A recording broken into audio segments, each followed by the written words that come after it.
bonsoir tout le monde. Thank you for tuning in to your girl Sis with the Locks. And today I'll be doing a commentary on one of my favorite journal articles.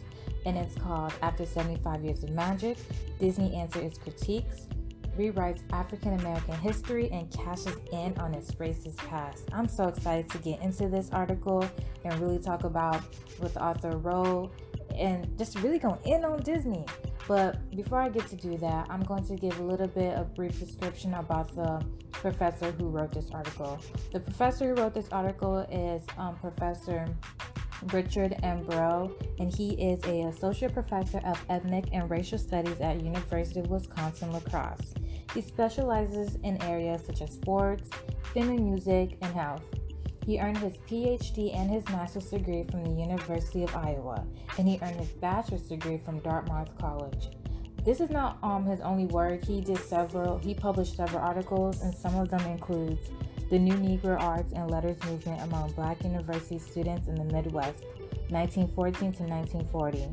Another one of his works is I'm a Cartoon, the Jackson 5 cartoon as commodified civil rights and Black power ideologies.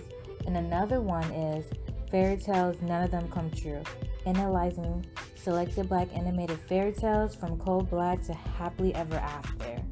So before I really get into the meat and potatoes of this article, I'm going to first lay out the theme.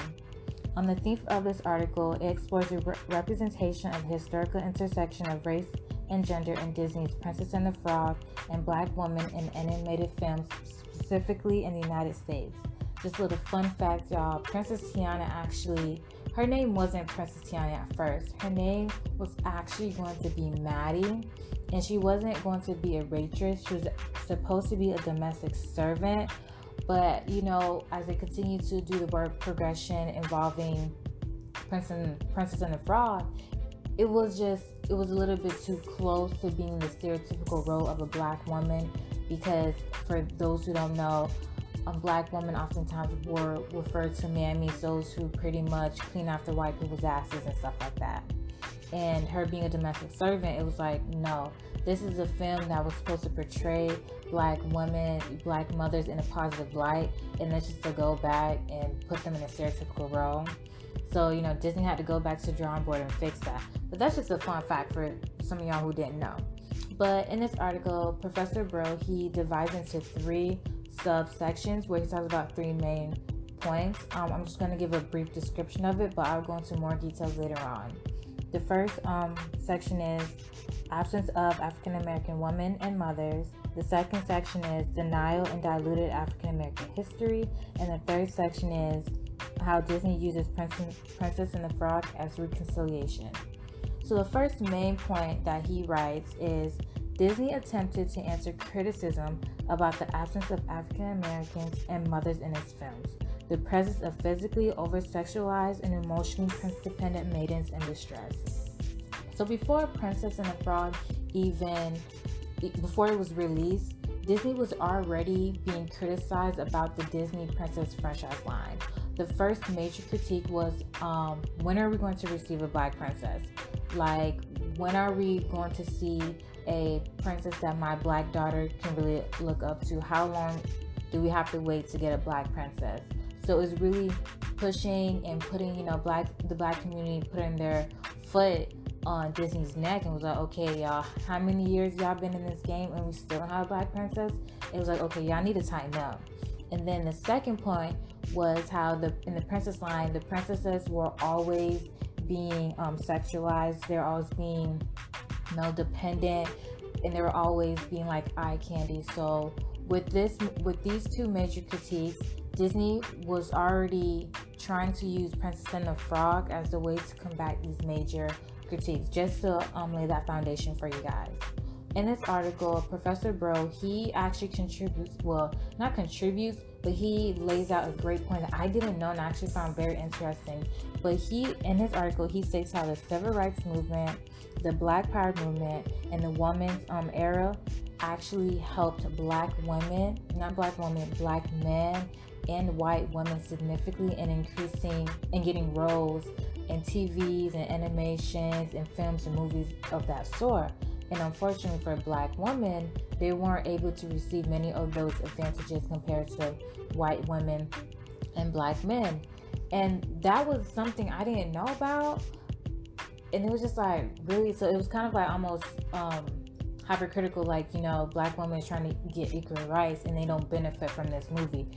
But what I really found interesting is that I never correlated these movements to like the film industry. Like, I know, and especially now, like when women, especially black women, are always trying to fight for something, we're always at the end, we're always at the brunt of the stick. But I just never correlated to the film industry, so I thought that was really interesting. So he pointed this out, that black men and white women pretty much was able to gain from these three major movements that happened in the United States. And after these three waves of movements, you begin to see an increase of shows that starred black male and white women as leading roles. This is not to say that black women weren't in TV shows, they didn't have any roles at all. They did, but he was making this distinction that they did not have a major leading role, that they were always the supporting cast member. They were always someone on the side, you know, like a sister, a friend, you know, someone in the background. But you had shows that were dominated, like pretty much the face of the show was either a white woman, a black man, or a white man, but you would never see a show specifically like a face of a black woman. And you know, that's just what it was. And some of the shows that actually came out from these movements that had black men as a starring roles. For example, you had the shows such as the Jackson 5 that happened in 1971 and ended to 1973. You had Fat Albert and the Cosby Kids, which went from 1973 to 1984. And then you had other shows that starred white women, such as Josie and the Pussycats and Sabrina and the Groovy Ghoulies, which was from 1970 to 1971. So you see how, honestly, these are not the only shows. These are some of the shows I decided to pick out from his article. And just to let you guys know, if I didn't say it before, but his article, I will have the link to his article in the description box, and I highly recommend that you guys take the time to read it. I won't go into details with everything because I don't want to make this podcast super long, but if you definitely have the time, I highly recommend that you guys go over and read it. His article is well put, and it's well put together, and it comes off a very easy read. Even though it was published in 2010, many of what he says still resonates to this day. So that's the first point I wanted to bring with that. And then the second critique about like how the princesses was always being sexualized and they're male dependent. And you can see that in many of the Disney films. For example, you had Beauty and the Beast. Beauty and the Beast is one of my favorite movies, but again, what he was saying in his article is that the princesses were always in a situation where they had to sacrifice themselves. They had to sacrifice something in order to get the man gaze, or they had to give up something in order to be, you know, with the man, or, you know, to end up marrying the prince. And it was like, why does the woman always have to subject themselves to this in order to be with the man? And I'm going to give some examples so y'all really have a clear understanding of what I'm trying to say. So for example, when you ever watch Beauty and the Beast, she pretty much had to go through a lot of verbal and emotional, and this is what the critiques were saying, she had to endure a lot of emotional verbal abuse when she was in the house with the Beast. And the critiques are saying, like, why did she have to go through that? Like, why are you telling, you know, little kids at a young age that it's okay if someone talks to you like that, it's okay if you endure this, when in actuality it is not. And even though, like, towards the end of the movie they end up falling in love, and the Beast ends up being the prince that he is, but it's like, why did she have to be the one to, like, you know, really touch his heart and to really get him to be the, you know, the nice person that he is? Like, that's not her responsibility. She didn't even know him like that. And if those who are familiar with the movies, well, who not familiar with the movie, she ended up, like, pretty much sacrificing herself in order to save her dad. So she had to stay in this house with this Beast, not knowing who he is, not knowing anything about him, and she hated living there. And it's just like, why did she have to torment herself through that? Like, that wasn't necessary. And then you can see this not even with that, like many of the princess movies. You had another one, such as Ariel the Mermaid. You know, she had a very beautiful singing voice, but obviously she was a mermaid. She wanted to be on land. She wanted to know what was out there instead of being under the water. She ended up seeing this prince, end up just falling in love with him from the very beginning, thought he was very attractive.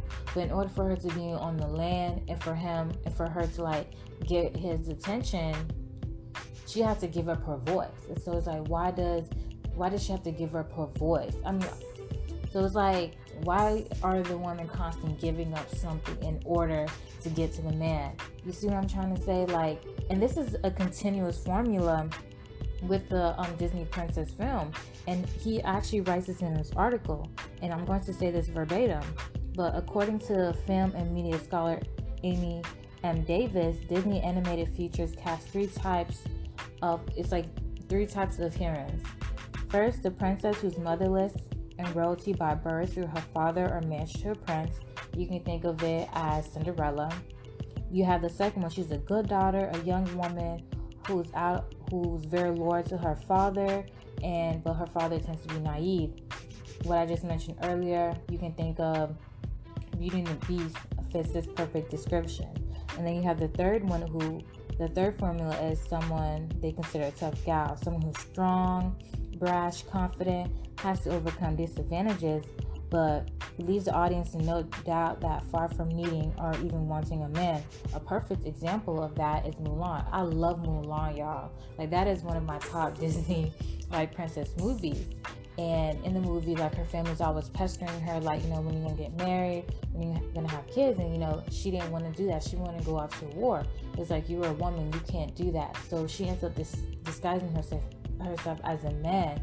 But we know that later on in the film, she ends up falling in love with, like, I forgot his name, but he was pretty much like the leader of like the army. Like, yeah, he was like the leader of the army.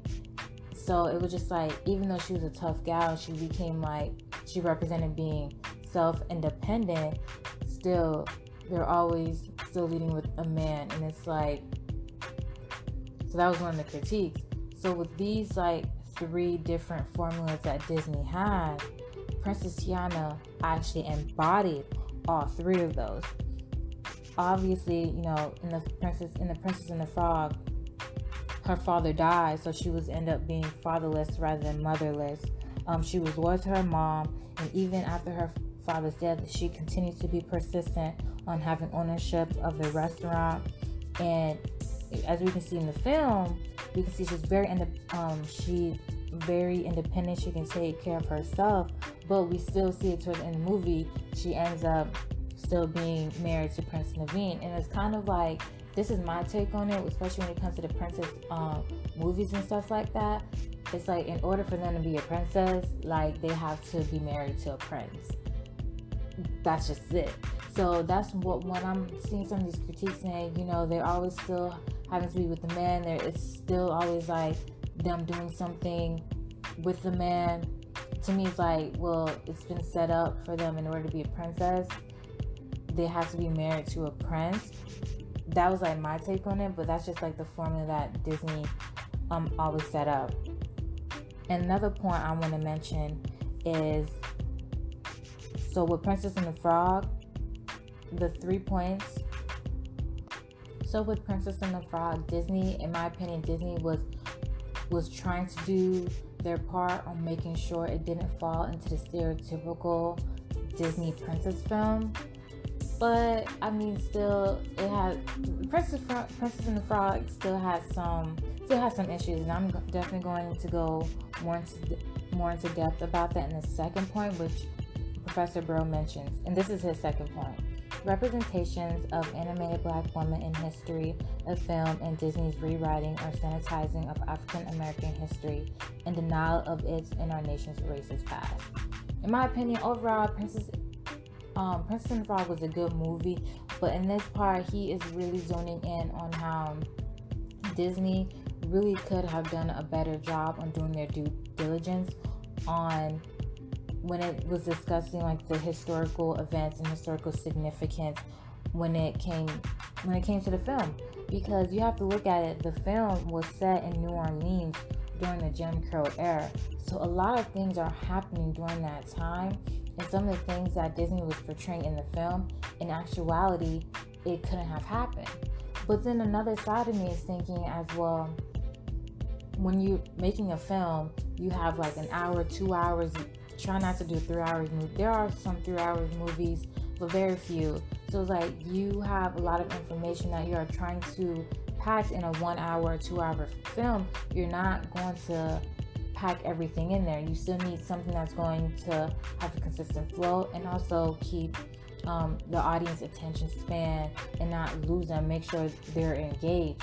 So I do kind of understand why, from a business point of view, and just making films and stuff, while Disney probably in a sense did dilute and did not have everything in the film. But then again, when you look at from a historical base, it's like it's important to have at least some of these small like historical like symbolism so people understand what is going on. So I do understand like both dynamics as well.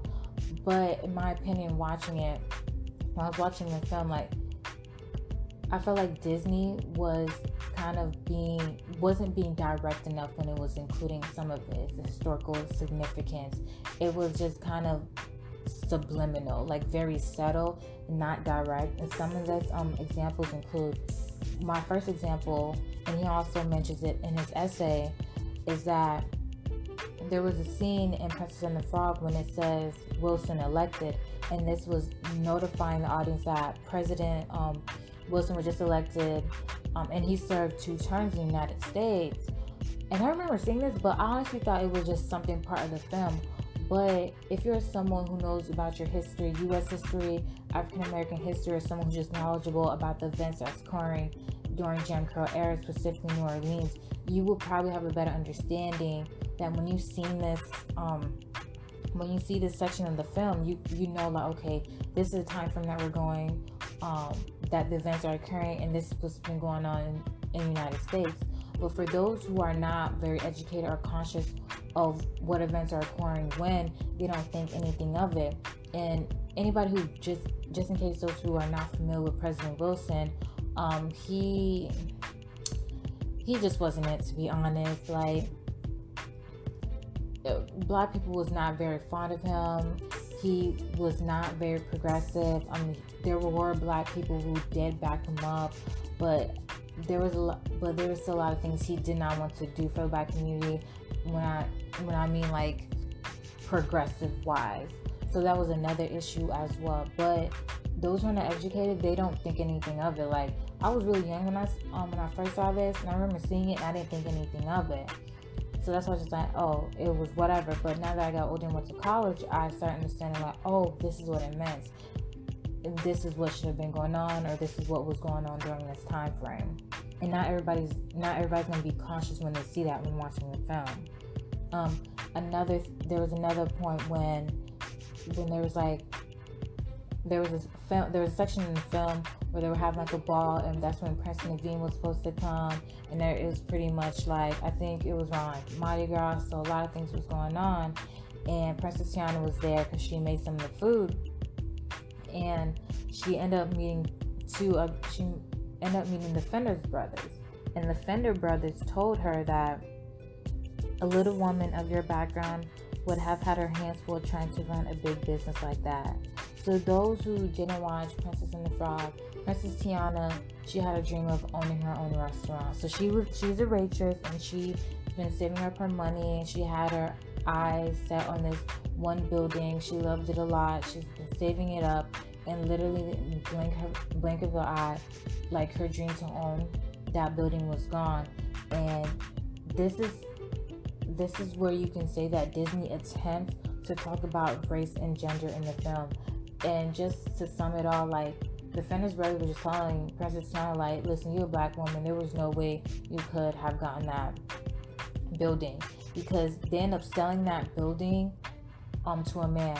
And what was really sad about this is that they knew that Princess Tiana was saving up. They knew that Princess Tiana wanted this building, and they knew she was just saving up, and literally in the blink of an eye, they sold it to this man, just like that.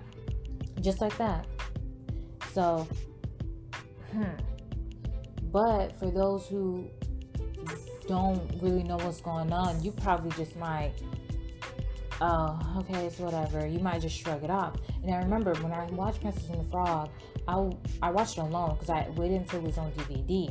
And I remember watching this as a kid, and I was like, something didn't feel right about it, but I couldn't put my fingers on it. Something just was stirring in me, and I was like, I don't know if I like that, but I honestly couldn't point it out. I was like, something don't seem right, but I don't know what it is. But until I did this research for my seminar class, and I was like, oh, that's what it meant. But again, I was young. I didn't really have that capacity to understand what was going on, but I knew something wasn't right when he said that statement. I just couldn't put my finger on it. Another historical inaccuracy that Disney did on their part was that you have to they at least could have tried to be accurate. Okay, in the film, Princess Tiana's mother was a dressmaker. And, Professor Bro, he came out with some of the receipts. He said during this time in New Orleans, during Jim Crow, it honestly would have been very unlikely for Princess Tiana's mother to have been a dressmaker. Like, that just couldn't have happened. And he brings his receipt and he cites in his article, and it says in 1920s and 1930s New Orleans, black women worked as 32% to 33% and 23% of waitresses in Jim Crow New Orleans. For the historical period in The Princess and the Frog, the majority of black women would not have been maids, dressmakers, or waitresses, but laundresses.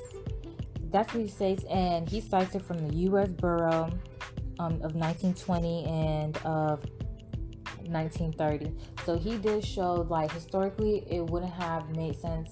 Not make sense. It wouldn't have happened for Princess Tiana's mother to have been a dressmaker. And on top of that, in the film, Princess Tiana was a waitress. It also would have been unlikely for her to be a waitress as well. So it was just like, okay, Disney, like, historically, no.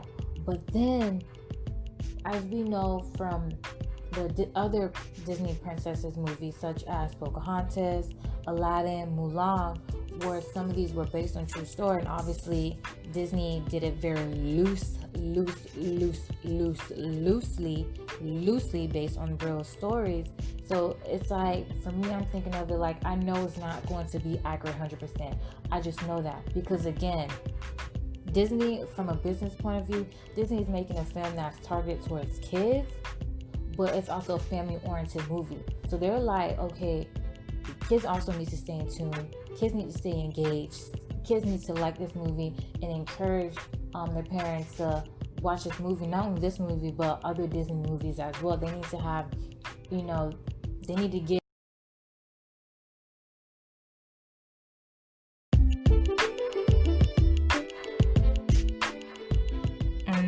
So did you like what I had to say? Oh, okay, great. So go ahead and go over to my Anchor podcast to listen to the rest of it.